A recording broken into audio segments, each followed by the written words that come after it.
Ayun guys, huling-huli, Lalamove nagpalalamove dahil busy tayo sa pwedeng mas malaking kitain. Kaya wala muna akong time sa Lalamove. So ngayong araw mga tol, meron tayong gagawin. Tara, samahan nyo ako. Kwento ko sa inyo mga tol. Habang nakatambay ako at nag-aantay ng booking sa Lalamove, naisipan kong mag-swipe dito sa marketplace ng cellphone.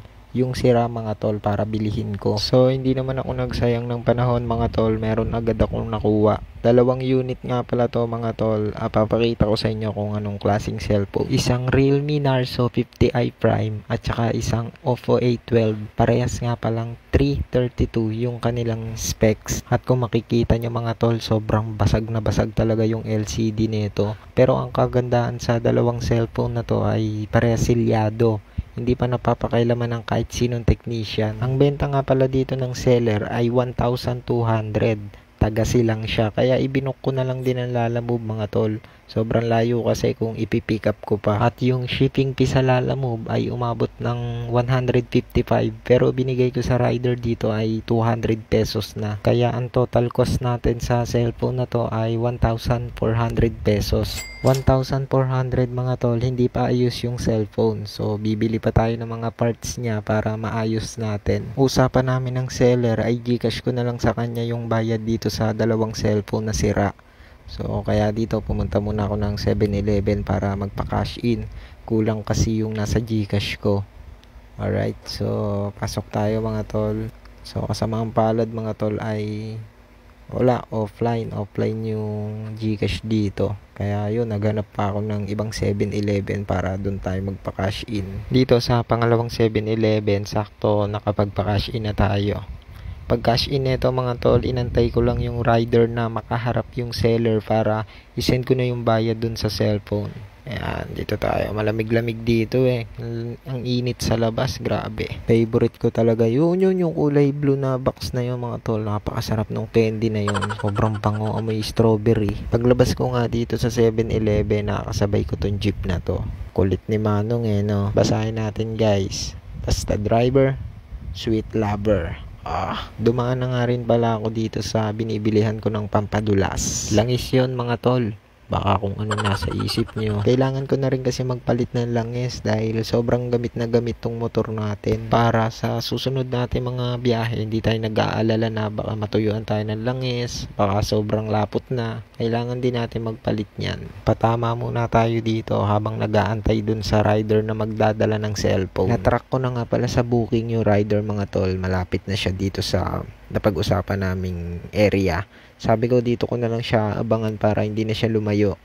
Diba? Nauunawaan naman natin yung kasi kapatid natin yan. Lalamove rider din yan. Yun, eto na si brother mga tol. Hinakot yata yung mga booking sa mga tol sa Cavite.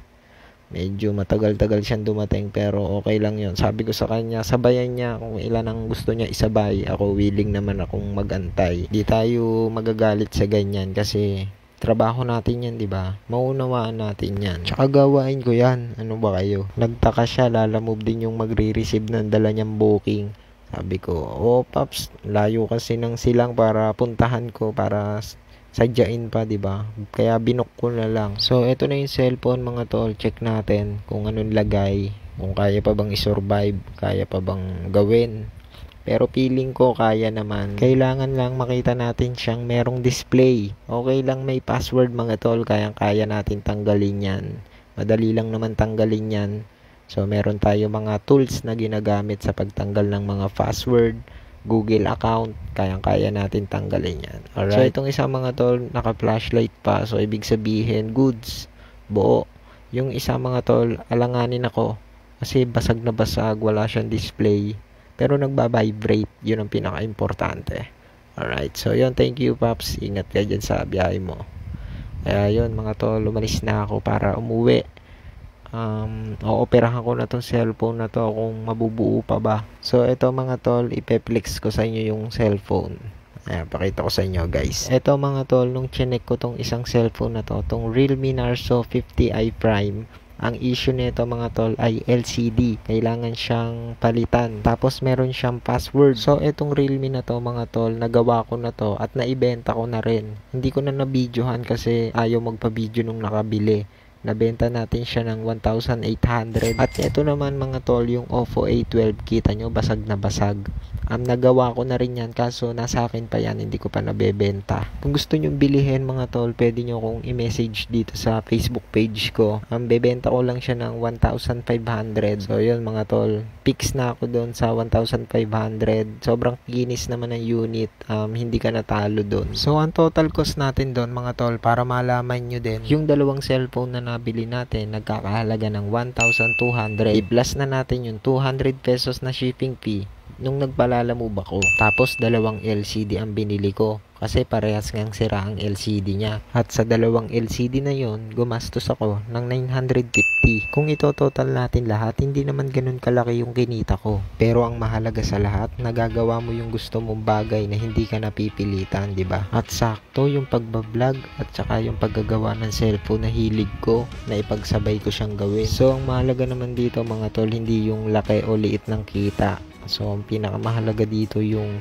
patuloy na ginagawa mo, no? Hindi ka tumitigil, dire-diretso lang. Gaya nga ng kasabihan ko, slow grind is better than no grind.